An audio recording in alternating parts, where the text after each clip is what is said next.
मैं ज्योतिर्विद डॉक्टर गजेंद्राचार्य, प्रकाशक विशाल ज्योतिष कार्यालय 2037/3 बोध गया मठ बैजनाथा कमच्छा वाराणसी से यूट्यूब चैनल के माध्यम से अपने सभी सब्सक्राइबर लोग के लिए तथा संपूर्ण देशवासियों को ज्योतिष शास्त्र का विशेष ज्ञान प्राप्ति हेतु अपनी 25 रचनाओं में यह स्वर्णिम रचना बृहद ज्योतिष रहस्य है, जो कि 5151 पृष्ठों में शुद्ध हिंदी भाषा में 5 खंडों में विभक्त है। इस ज्योतिष महाग्रंथ बृहद ज्योतिष रहस्य को इतनी कलम अर्थात 525 कलम से मेरे द्वारा रचना हुई है। आज आप लोगों को जन्म कुंडली के पंचम भाव में मंगल तथा शुक्र ग्रह को एक साथ विराजमान रहने का फल स्पष्ट शब्दों में वर्णन करने जा रहा हूँ।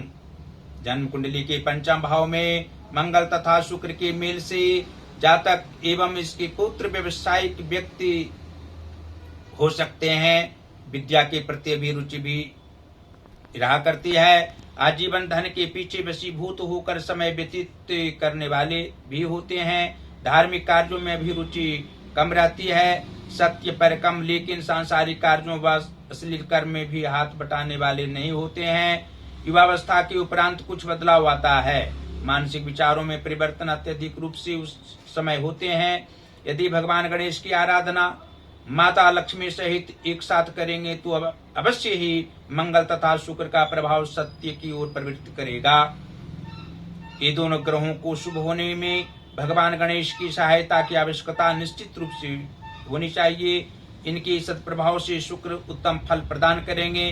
मंगल भी संरक्षक जातक के हो सकते हैं। विशेष रूप से संतान को शारीरिक कष्ट नहीं होंगे। लाभ की संभावना प्रबल और नए कार्य आरंभ करने पर पूर्ण लाभ होंगे। विद्या प्राप्ति में ज्यादा खुशी इसी हो सकती है। सामान्य ढंग से 12वीं कक्षा तक विद्या अध्ययन करने से अच्छी नौकरी नहीं लगने के कारण व्यवसाय में अपना समय ये जातक अत्यधिक लगा सकते हैं और अंत समय तक सभी मनोकामनाएं इनकी पूर्ण होती हैं। हृदय की बातें अवश्य ही होकर रहती है, विलंब से सही, लेकिन पुत्र सुख वृद्धावस्था तक एक समान मंगल तथा शुक्र के कारण अवश्य होता है। और भाग्य भाव के स्वामी जन्म कुंडली के मंगल ग्रह हों तथा धन भाव के स्वामी बुध ग्रह हो तो पंचम भाव स्थित मंगल तथा शुक्र के प्रभाव से जातक को पुत्र सुख अवश्य होता है। पुत्र मनोवांछित फल प्राप्त करने वाला होता है और अधिक सांसारिक सुख भोगने वाला होता है। सभी प्रकार के सांसारिक सुख माता पिता को इनके जातक प्रदान करने वाले होते हैं। धन का अभाव नहीं रहता है। पारिवारिक रूप से भी सुखी संपन्न रहा करते हैं। पैतृक धन संपदाओं का अभाव नहीं रहना तथा वृद्धावस्था तक सभी प्रकार के सांसारिक सुख को भोग करना भी स्वाभाविक बात होती है।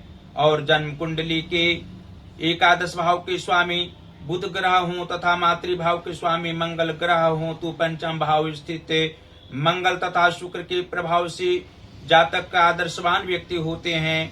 अपने सिद्धांतों पर रहा करते हैं, किसी को दुख देने वाले नहीं होते हैं। सांसारिक सुख की कामना इनमें रहा करती है। सामाजिक प्रतिष्ठा प्राप्त करने की इच्छा रहा करती है। तेज मस्तिष्क और प्रतिभा संपन्न हृदय वाले विशाल हृदय वाला इन्हें होना भी स्वाभाविक बात होती है। और मित्र जनों को भी सुख देने वाले होते हैं। ऐसे तो इनकी ज्यादा मित्र नहीं होते हैं, पराक्रमी स्वभाव के मित्र भी मिलना अनिवार्य है। और जन्म कुंडली के कर्म भाव के स्वामी शुक्र ग्रह हों तथा सहज व पराक्रम भाव के स्वामी शुक्र ग्रह हों अर्थात तुला राशि का तृतीय भाव हो और दशम भाव वृष राशि का हो तो पंचम भाव स्थित मंगल और शुक्र के प्रभाव से जातक कर्म क्षेत्र में अधिक प्रसन्न रहने वाले होते हैं। जन्म स्थान से ज्यादा दूरी पर इनका कर्म स्थान नहीं होता है। धन के लिए ज्यादा परिश्रम करने वाले होते हैं। ये परिश्रम किसी भी रूप में कम करने वाले नहीं होते हैं। मानसिक तनाव में भी परिश्रम करने की आदत इनमें रहा करती है। स्वतंत्र विचारधाराओं से युक्त रहने वाले होते हैं। व्यक्तिगत हित चाहने वाले ज्यादा नहीं होते हैं। सभी परिवार जनों के सुख के लिए भी जातक मर मिटने की क्षमता रखने वाले होते हैं, भावुक हृदय वाले होते हैं। पति पत्नी दोनों एक समान उच्च विचारों से युक्त रहने वाले होते हैं। जीवन का पूर्वार्ध भाग भले ही संघर्ष वाला इनका होता है, लेकिन जीवन का उत्तरार्ध भाग सुखमय रहा करता है। शारीरिक, मानसिक तथा आर्थिक सभी रूपों में ज्यादा प्रसन्न रहने वाले होते हैं। वृद्धावस्था में इनकी मृत्यु होती है। और जन्म कुंडली के दाम्पत्य भाव के स्वामी शनि ग्रह हूँ तथा लग्ने से सूर्य ग्रह हूँ तो पंचम भाव स्थित मंगल और शुक्र के प्रभाव से जातक की आयु वृद्धावस्था तक तो अवश्य रहती है, और साथ ही साथ पति पत्नी दोनों की आयु वृद्धावस्था तक होती है। 75वें वर्ष के उपरांत ही इनकी मृत्यु होती है। पुत्र भी स्वस्थ जीवन जीने वाले होते हैं। अधिक वाचाल किसी भी परिवार को नहीं होना स्वाभाविक बात होती है, और आत्मिक इच्छा जातक में सभी अवस्थाओं में निरंतर रहा करती है। धन धान्य का अभाव किसी भी रूप में नहीं रहता है। सहज भाव में कार्य करने की क्षमता रखने वाले होते हैं। ये जिस भी कार्य को आरंभ करते हैं उसी कार्य को संपन्न करके ही छोड़ते हैं। जातक अपनी परेशानी किसी को सुनाने वाले नहीं होते हैं, किसी को बताने वाले नहीं होते हैं, और अपने अनुसार कार्य करने वाले होते हैं। किसी की सहायता कर सकते हैं, विपक्षी जनों की भी सहायता ये जातक करने वाले होते हैं। और अंत में यह स्पष्ट रूप से हम कह सकते हैं कि जन्म कुंडली के रोग व शत्रु भाव के स्वामी शनि ग्रह हों तथा आयु व मृत्यु भाव के स्वामी गुरु बृहस्पति हों तो पंचम भाव स्थित मंगल और शुक्र के प्रभाव से जातक को मित्र अधिक नहीं होता है, लेकिन जो भी मित्र होता है इनका मदद करने वाले, इनकी सहायता करने वाले होते हैं।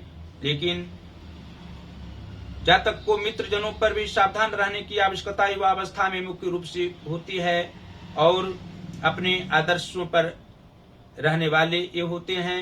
अपने सिद्धांतों से विमुख होने वाले नहीं होते हैं। स्वाभिमान अपना गिरने नहीं देते हैं, और धन के लिए किसी भी रूप में किसी के सामने गिरने वाले नहीं होते हैं। ये अपव्ययी नहीं होते हैं। अधिक धन कमाने की लालसा इनमें रहा करती है, जो अवश्य ही इनकी इच्छा पूर्ण होती है। और अंत में फिर आप लोग को हम कह सकते हैं कि जन्म कुंडली के यदि उच्च भावों में पापक ग्रह बैठे हों और नीच भावों में शुभ ग्रह बैठे हों तो पंचम भाव स्थित मंगल और शुक्र के प्रभाव से किसी भी प्रकार की परेशानियों की सामना न करनी पड़े। सांसारिक हो, मानसिक या आर्थिक परेशानी, सभी परेशानियों से निजात पाने के लिए जातक को अवश्य ही 1.25 वर्ष तक मंगलवारी व्रत रखना चाहिए। हनुमान जी की आराधना ध्यान अवश्य ही प्रत्येक शनिवार और शुक्रवार को करनी चाहिए। हनुमान अष्टक का पाठ और बजरंग बाण का पाठ करने से आत्मिक सुख प्राप्त होगा, मनोवांछित फल प्राप्त होंगे। और हनुमान चालीसा का पाठ तो नित्य ही दिन घर में ही करना चाहिए। हनुमान जी का दर्शन पूजन करने से आत्मिक सुख प्राप्त होगा। ओम नमः शिवाय का आवाहन देवादिदेव महादेव का अवश्य ही करने से आपको धन संपदाओं की प्राप्ति होगी, मनोवांछित फल प्राप्त होगा, अभिष्ट सिद्धि भी प्राप्त हो सकती है। मनोवांछित फल प्राप्त होने के साथ साथ मोक्ष की प्राप्ति देवादिदेव महादेव भगवान शिव के द्वारा होना स्वाभाविक बात होगी। और इस ज्योतिष महाग्रंथ बृहद ज्योतिष रहस्य को अवश्य ही आप लोग अपने अपने घरों में मंगवावें, विद्यालय में मंगवावें, पुस्तकालय में, विश्वविद्यालय, हर जगह इसको आप लोग मंगा सकते हैं। और इससे अवश्य ही सभी प्रकार की सांसारिक सुख प्राप्त कर सकते हैं। सभी जन्म कुंडलियों का निदान, जो पापक ग्रह होते हैं उसका समाधान इसमें किए गए हैं। आप लोग अवश्य ही प्रसन्न होंगे इसको पढ़ करके। हर वर्ग के व्यक्ति इसको पढ़ सकते हैं, किसी भी धर्म विशेष व्यक्ति इसको पढ़ सकते हैं, और आत्मिक सुख प्राप्त करने में यह ज्योतिष महाग्रंथ अवश्य ही आप लोग को सहायक सिद्ध होगा। यहाँ प्रकाश की ये कार्य होता है। यहाँ से हिंदी का पुस्तक आप लोग प्रकाशित करा सकते हैं, संस्कृत का पुस्तक प्रकाशित करा सकते हैं और इंग्लिश का भी बुक प्रकाशित करा सकते हैं। हमसे सीधा आप लोग संपर्क करें। मेरा संपर्क का पहला जो नंबर है व्हाट्सएप नंबर है 94512287 और 47। दूसरा नंबर है जो मेरा पेटीएम नंबर है 88407617 और 92। देवादिदेव महादेव आप लोगों पर सदैव कृपा दृष्टि अपनी बरसाए रहें। माता अन्नपूर्णा जी की भी कृपा सदैव प्राप्त होते रहे आप लोगों पर और आप लोग स्वस्थ रहें, प्रसन्न रहें, परिवारजनों के साथ सुखी संपन्न पूर्वक जीवन यापन करते रहें और हमारी सभी वीडियो को लाइक करते रहें, शेयर करते रहें और जो हमारा ज्योतिष महाज्ञान चैनल है उसको अवश्य ही सब्सक्राइब करें। घंटे का बटन दबाना कदापि ना भूलें। हमारी सभी वीडियो का ध्यान करने पर आप लोग को अवश्य ही सांसारिक सुख प्राप्त होंगे और मानव तन प्राप्त होना भी जो यह दुर्लभ होता है, अवश्य ही आप लोग को मोक्ष की प्राप्ति हमारी सभी रचनाओं को आप पढ़ेंगे तो अवश्य ही होगी। इसी शुभकामनाओं के साथ धन्यवाद।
Thank